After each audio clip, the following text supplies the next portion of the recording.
Be rigorous with your clinical trials because data rules. There are plenty of companies who kind of twist the trial a little bit to kind of favor their outcome, or they make it so large that even a tiny response would be statistically significant, but not necessarily clinically significant, right?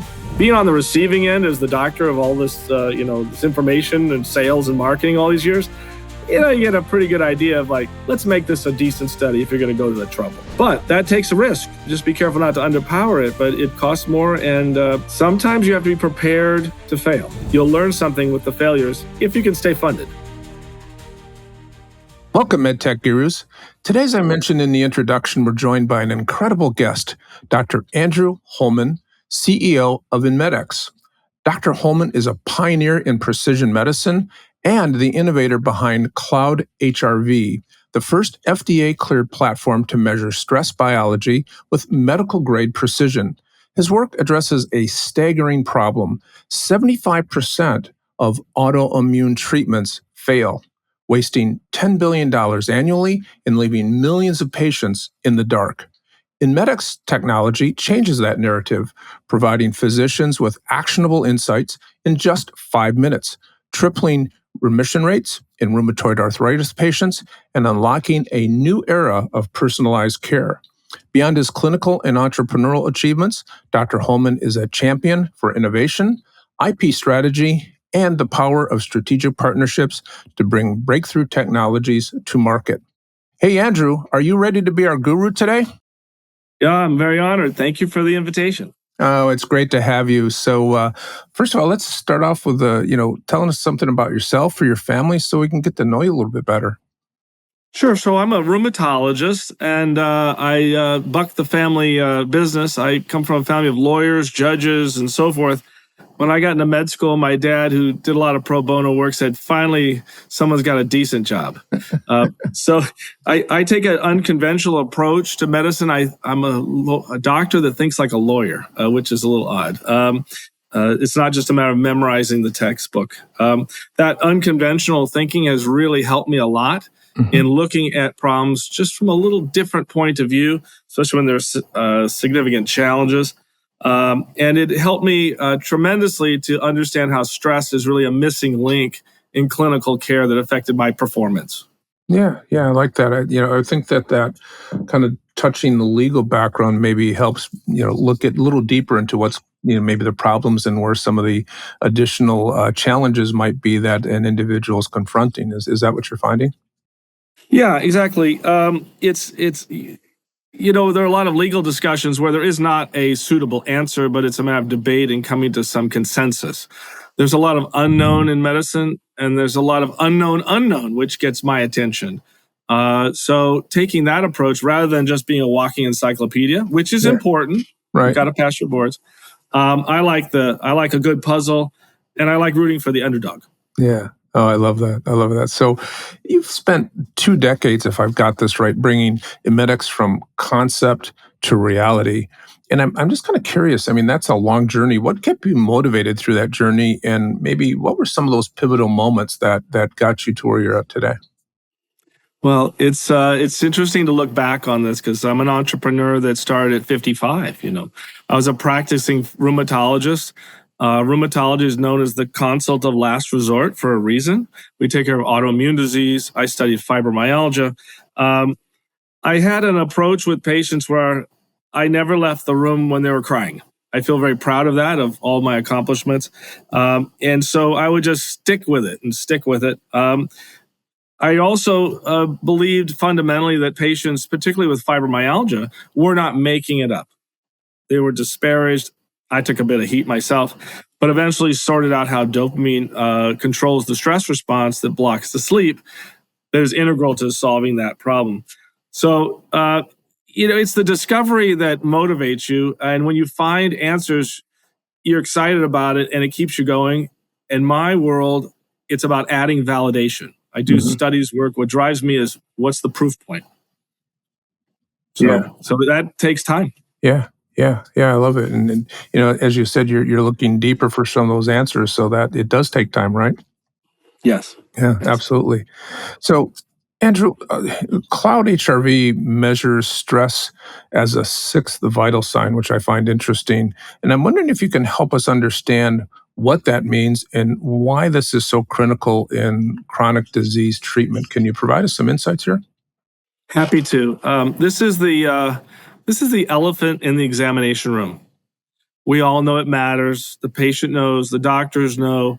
We haven't had a way to measure it, but it's right in front of us. Let's start by understanding what stress is. Stress is controlled within your brain by the autonomic nervous system called the ANS. It has two components and it's functioning all the time. It handles everything you get exposed to. The sympathetic fight or flight component is familiar to people, but it's like the gas pedal. And the parasympathetic, the inverse, is when you sleep deep, digest, rest, restorative component. And these two components are constantly jockeying for predominance depending on what's going on in your life at that moment. Right? So we know that the stress response affects the immune system.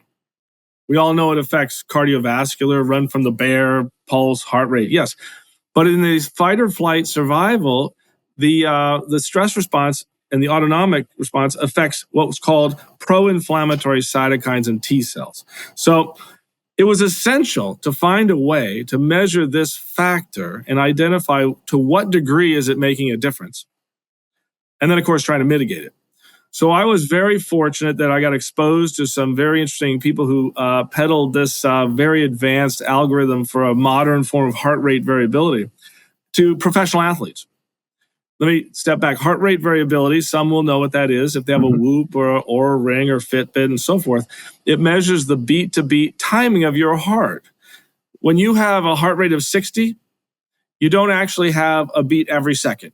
Sometimes it's 1.1 second, 0.9, and so it oscillates with your breathing, and that's called heart rate variability, or HRV. It's not controlled by your heart. It's controlled by your autonomic nervous system. So if you look at the timing in milliseconds, you can get a very nice surrogate for brain activity, and that's what CloudHRV does. But it does it with exquisite proprietary precision, validated in clinical trials. So that's probably more than you want to hear, but that gives you some background. That's very fascinating, and I appreciate that. And we'll get into the clinical trials in a bit. But I'm thinking about that response, right, and the various triggers here, right? Because as you mentioned that, I was also thinking about impact for infectious disease as one aspect of it, but also just looking at those triggers that would cause pain. I'm thinking also, am I heading down the right track with that? You certainly are. So remember, this is the command and control center of your brain that controls digestion, breathing, heart rate, immune system, sleep, mood. And part of the infectious story is we were very interested in long COVID. We're studying that and finding there's a tremendous autonomic driver there that's making it very hard to understand and treat those patients. Same with fibromyalgia affecting sleep quality. Same with autoimmune disease, like throwing gas on the fire if you're already attacking yourself. We're starting in rheumatology, but this is a platform and a vital sign that enables me as a physician to perform far better if I can know who you are in terms of your autonomic drivers and do something about it. So. Yeah, got it. And, with that, I come from a background of working with a lot of anesthesiologists, and they talk about pain being the sixth vital sign sometimes. But it seems to me with your explanation here that it's incredibly related, right? Because if you're looking at one, you might be able to get the impact of the other, right? So is that what you're starting to see with some of the data? Yeah, we don't mean to supplant pain as a sixth vital sign, but we kind of sneak in ahead of them, maybe push them to 7. But as everybody knows with pain, stress is a tremendous, has tremendous influence on their pain. And especially if you look at the causes of pain, inflammation is a leading cause. So you're exactly right. Yeah. And then you touched on clinical trials, right? So if I've got this right, when I did my research, you and your team have a very impressive list of 15 clinical trials with nearly 1,500 participants. So for our listeners out there, I'm curious in terms of how those studies evolved, what you learned from those studies, and how did that shape what you're doing now within Inmedix? I know it's a big question, but I'm kind of curious if you can help us understand the importance of them and why an entrepreneur should be thinking about these types of clinical studies. Yes, the most important insight is realizing that solutions come from unexpected places. Hmm. And to follow the breadcrumbs and to not prejudge what results you might get. So let's start with what the autonomic nervous system is, because that's what we're measuring as a stress response. It's divided into two components: the sympathetic fight or flight, which is like the gas pedal, and the parasympathetic, which is like the brake and handles your restorative properties. These two systems are balanced, at least optimally, but sometimes people are born genetically with a more fight or flight predominant or a more parasympathetic, and it has significant impact on their lifespan and also their response to treatments. CloudHRV is a very advanced proprietary form of heart rate variability. Those with Whoop or Ring or Fitbit or Apple Watch, Garmin will know what HRV is. It looks at the beat-to-beat timing that is controlled by the brain and varies with respiration. So basically, if you have a heart rate of 60, it doesn't mean you have a beat every second. Mhm. Sometimes it's 1.1 seconds, sometimes 0.9, but it oscillates like a wave with respiration. So it's an indirect way of looking at the autonomic control of heart rate.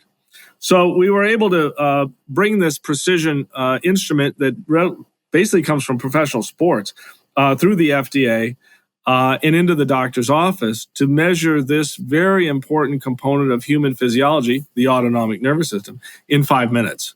And we did clinical trials to first see what was the relationship between this test and autoimmune disease. We started with fibromyalgia, we moved to rheumatoid arthritis, and found that it predicted outcome a year in advance. Then we looked, the next is always, it may be associative, but is it causal? Mhm. And then we spent more time with research to say, can we optimize the autonomic state? And the answer is yes, we can. We were able to triple the rate of remission in rheumatoid arthritis. That's not part of the FDA indication, but I'm sharing with you the science that's out there. And then most important for your audience is to realize that vagus nerve stimulation from Setpoint Medical was just cleared by the FDA 2 weeks ago for the treatment of rheumatoid arthritis, which stimulates the vagus nerve, which is the parasympathetic, and drops the severity of rheumatoid arthritis substantially. So we command the diagnostic space. We work in the therapeutic space. Setpoint Medical is the news that everybody's probably heard of. Yeah. Yeah, I love that. And it seems to me that, with some of the data you're accumulating, you're probably going to have a number of pathways to build off of what you found, I would think, for the future. Is that what you're thinking? Yes, that's exactly right. We're starting with rheumatology. I coined the term immunoautonomics, the link between the autonomic nervous system and the immune system. It's now in the medical literature, so whatever happens, I've got a word in the medical literature. But you're exactly right. In my world, this takes us from failing 75% of the time with these very expensive drugs to having 8 out of 10 success. Mhm. And that's true for Setpoint. That's true for anybody who gets in the field to optimize autonomic state. So if some of your listeners are looking for either a medtech or biotech way to solve problems, I'd encourage them to take a close look at the autonomic nervous system, how it affects not just immunology and my deal, but also cancer and also cardiovascular, diabetes, or anything related to stress, because the doctors are going to ask for solutions. Yeah. So maybe a few seeds planted there in your audience. Yeah, yeah. I'm sure people are taking notes right now as they're listening to this. But I might put you on the spot here for just a second because I'm wondering with the way that your device is working and the data that you're collecting. Many patients get a little anxious when they go to see their family practitioner. So I'm wondering, does the device have a way of level setting on that in terms of understanding, be able to rule out that, hey, Tom was really anxious, and his heartbeat was elevated because he's in to see his doctor? Is there a way that you can help kind of move beyond that? Exactly. So this is a point of service opportunity. This is not a wearable where you can take it any old time and under any Right. circumstances. The nurse is going to ask you, how's your day? And if your day is terrible and you got hit in the parking lot, Yeah, right. your pulse is up, your blood pressure's up, your HRV's out of whack, as an example, we're not going to diagnose hypertension that day. We'll Right. check you another day. Yeah. So it's important to ask people how things are going. It's an extremely sensitive instrument. In terms of white coat syndrome, which I think you're referring to, yeah, we have not done clinical studies, but we suspect that we may have some insight into who that is. And if you have that response, it's possible that it could have other implications. So the key is to be able to measure what you think you're looking at. That's why we're laser focused on the autonomic nervous system. Yeah, yeah. Thank you for that. So I'm also wondering, many medtech startups struggle with translating intellectual property into commercial success, right? And you talked about how you think of you kind of think of things as an attorney or from a legal perspective. So I'm wondering, how did you leverage your intellectual property to secure your partnership with Behringer? If you can share some of that. Sure, that's kind of a fun story. I'll keep it brief. I spent 8 years making progress in fibromyalgia, first with observational studies, then a multi-center study. And then I just asked my wife if she would mind if I buy the drug and do my own prospective double-blind study. And then it was remarkably effective, published in a major journal. I thought, I'm made now. I have the utility patent for this Parkinson's drug for fibromyalgia. They're going to talk to me. No. They still didn't talk to me. And the problem is I was using 10 times the regular dose, which I'm allowed to do with my license, but it scared them to death because I could find a side effect they didn't anticipate that could get it pulled from the market. So you have to understand the company, whoever's going to license it from you, what the risks are to them. So I got some of my patients, about 80, to write Christmas cards to the CEO of Boehringer Ingelheim in Germany. Nice handwriting. Don't get mad at them. They were all irritated that they weren't listening to their doctor. And then I sent a letter to Chris Behringer. I said, hey, I hope you enjoy the Christmas cards. Within a week, I got a personal letter back from the CEO of Boehringer Ingelheim asking, how come nobody told me about this? And within 3 months, I had PhDs from Germany and France in my office drinking Starbucks coffee and eating donuts on talking about how does their drug provide this remarkable benefit for fibromyalgia. Again, this is all off-label discussion, but you asked. And then then we had some due diligence meetings, and we sold the patent portfolio for $10 million. Oh, that's phenomenal. Also, GSK, UCB, Boehringer Ingelheim all started work on their dopamine agonist for Parkinson's to treat fibromyalgia based on that research. Oh, I love that. What a great story. And the other takeaway is I often tell associates, I've got a son that's a salesperson, and I always talk them about using a written note. It's a thank you note, that type of thing. And it just shows you how powerful that is versus sending an email. So that's one of my takeaways from that story is how effective those written notes were. The other thing is I had to get past the handlers. Yeah. And nobody's going to open the CEO's Christmas cards, right? I love it. So they all pass right through to Chris Behringer. I love it. That was part of my strategy. Very, that was brilliant. So another angle I want to take at this, because as mentioned, a lot of our gurus out there are entrepreneurs or soon to be entrepreneurs, and licensing often gets overlooked as a pathway to a market. And I'm wondering if you can share with us how licensing became a critical strategy for you and your team at Inmedix, and what the best practices that have come from that. Can you share that with us? Sure. So we were able to secure first the license from the manufacturer called Omega Wave, which provided to professional sports teams. We had the expertise that could take it to medicine, and we were able to take a baby step, get the a license for rheumatology. Then we proved out that we had some wherewithal, and I was able to take it to the next step where we have the license for this exclusive technology for every medical application worldwide. So I had to do it in steps there and kind of prove yourself a bit. 25 years of clinical validation. It adds to the moat as well, and it combines a defensive moat with an offensive growth strategy to be the only person that can provide this to doctors. Then the key was get it through FDA. Yeah, and that's what put the icing on the cake. Yeah, that's fantastic. I love that. And I want to come back to something you said earlier too. You talked about answers in unexpected places when you're doing your research, right? And that relates to an innovative culture.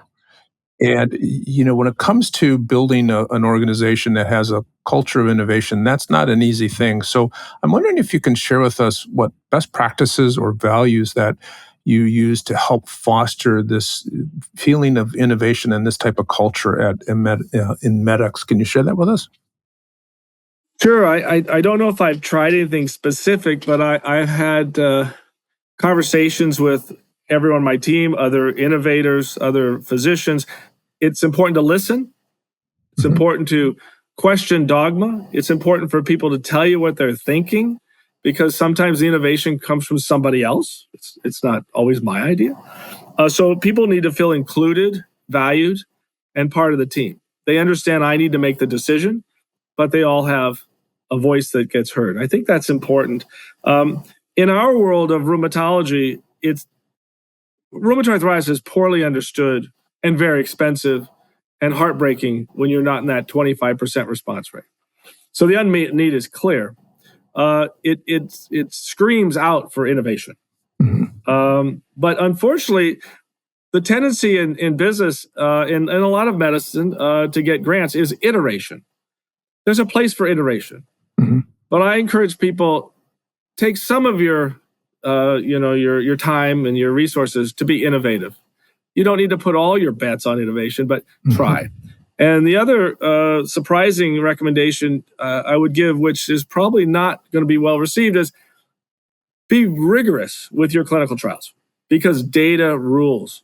And there are plenty of companies who kind of twist the trial a little bit to kind of favor their outcome, or they make it so large that even a tiny response would be statistically significant, but not necessarily clinically significant, right? Hmm. So being on the receiving end as the doctor of all this, this information and sales and marketing all these years, Hmm. you get a pretty good idea of like, let's make this a decent study if you're going to go to the trouble. Hmm. But that takes a risk Yeah. because you just be careful not to underpower it, but it costs more. And Yeah.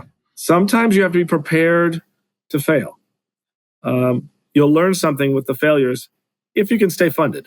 Yeah, yeah. That's always the trick, right? But I was struck by your one of your initial responses to this, and that's letting people tell you what they think or sharing what you think, right? And do you find you've got to create an environment where folks just kind of check their ego at the door when you get into that type of discussion? I find that true. I think I have an advantage that I've talked to frightened patients for 30 years, Mm-hmm. all different people, engineers, physicians, just people, every walks of life. People come at the discussion in different ways, but they're all scared and they're not sure what to do. So, physicians, we try to listen. We're not very good at it, but we try. We're more focused on solving the problem. But I think if everybody feels included and there aren't any, no wrong answers, we may not have the direction you want us to go in, but we'll talk about it Yeah. and see. Inclusion and respect is integral. Right? Yeah, yeah, for sure. And isn't it interesting? I find that somebody might have an idea and it doesn't fit today, but all of a sudden, 18 months from now, something happens and that idea that was maybe put in the parking lot 18 months ago comes back full circle and now it's relevant, right? When I had my first papers on this, nobody cared. Hmm. 2008 was our prospective double-blind study, the pivotal study. It wasn't until 8 years later that I saw Kevin Tracy's work on the cover of Scientific American looking at bioelectric medicine, triggering the vagus nerve to optimize the autonomic state to improve rheumatoid arthritis. I go, okay. They've raised $200 million, now 650 with the recent clearance. They're ready for this diagnostic to come to the market to stratify patients to see who needs what. Hmm. And so, again, I had that experience. Yeah, Nobody yeah, cared. yeah. Wrong time. Right. Yeah, timing Yeah. can be everything, right? So, yeah, Yeah. I love that. So, I'm also wondering if you can help us out because of your background. Scaling a med tech company really comes with some unique challenges. I mean, you touched a little bit on the regulatory. There's commercial and operational pieces in all of this. What were some of your biggest hurdles, and how did you overcome them? Yes. Thank you. It leads with the solution. You want you It's often innovation in science or medicine, but you don't necessarily have the solution and the problem put together. You want to start with, what's the solution, not just what are the problems. A big market. You have to have a solution, and sometimes you just don't have it. We have a prospective 18-study clinical development plan to stay ahead of any competition.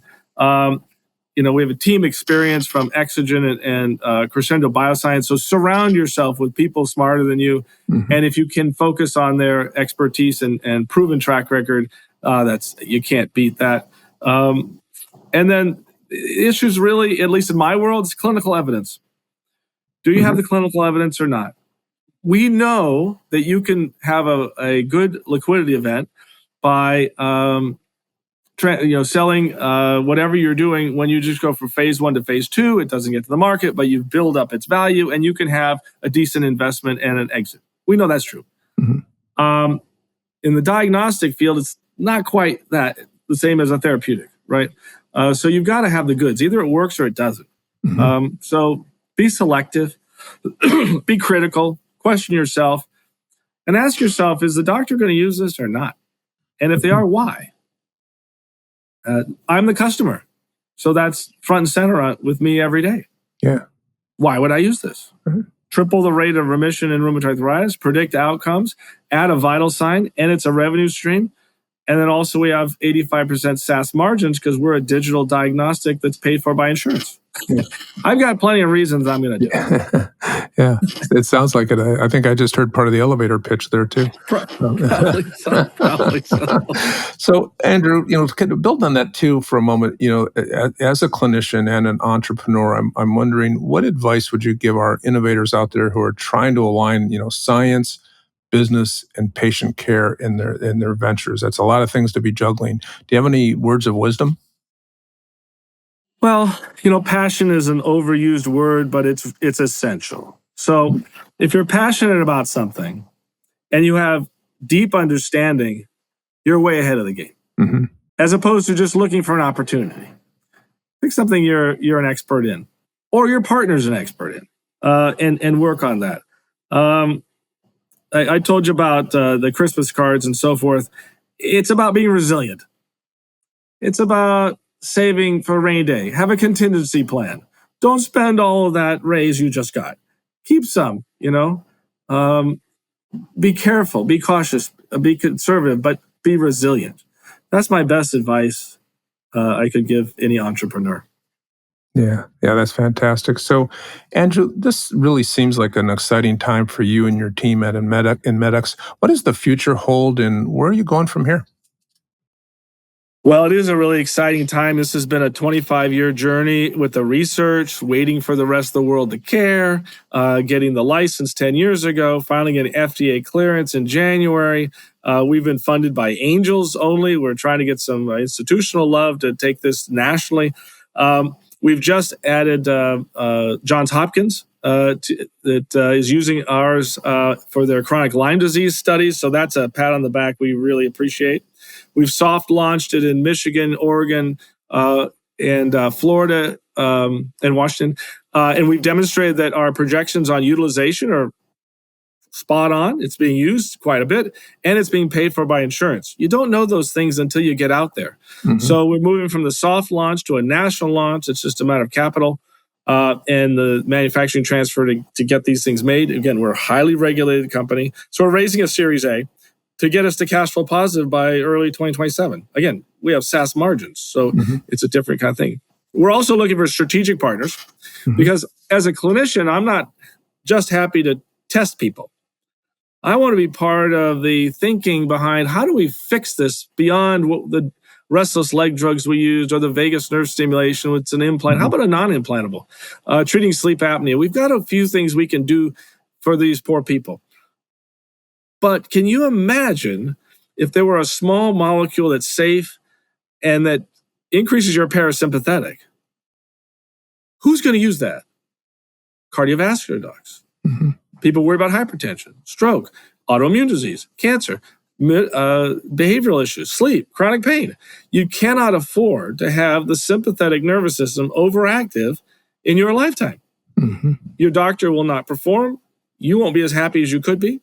That's why people migrate to wellness options, because they're trying to increase the parasympathetic. But most of us aren't really disciplined enough to go do a lot of those things. And sometimes you eat right, lose weight, it doesn't work. It's not fair. But like my cholesterol, which I've been treating since 45, I hope that that gives me an extra 10, 15 years. What if you do the same thing to block the stress response, so maybe you avoid some of the adverse effects on your immune system, cardiovascular, and so forth? These are dreams that we all have. But that's what I'd like to be a part of after we get this vital sign out there to everybody. Oh, that's fantastic. It sounds like a really exciting time. So, Andrew, first of all, I'd like to thank and acknowledge you for the time that it took to be our guru today and all the insights that you provided for us. If somebody wants to learn more, is there a website, or are you on LinkedIn? How do we learn more about what you and your team are up to? Yes, our website is Inmedix.com. That's Inmedix.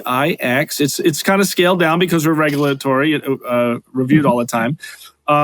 If you want to meet me on LinkedIn, remember it's Andrew J. Holman, MD. Otherwise, you'll get somebody else. And I'd love to have people reach out, and young entrepreneurs, old entrepreneurs, anybody who I can share some of our story. I would be more than happy to give you any advice I can to help you. Oh, that's fantastic. So, Andrew, once again, thank you so much for the time and insights that you brought to us as our guru today. Thank you. My pleasure. Thank you. Thank you for listening to MedTech Gurus. I am Sylvester Harris, your MC. If you want to learn more about Tom and his consulting services, you can go to www.pctmedical.com or email Tom at tom@pctmedical.com. Now, I can be reached at Sylvester Harris, that's SylvesterHarris 5048@gmail.com, and I'd be pleased to discuss any voiceover work that you may want for your company or broadcast. Hey, thanks so much for listening, and catch us on the next episode of MedTech Gurus.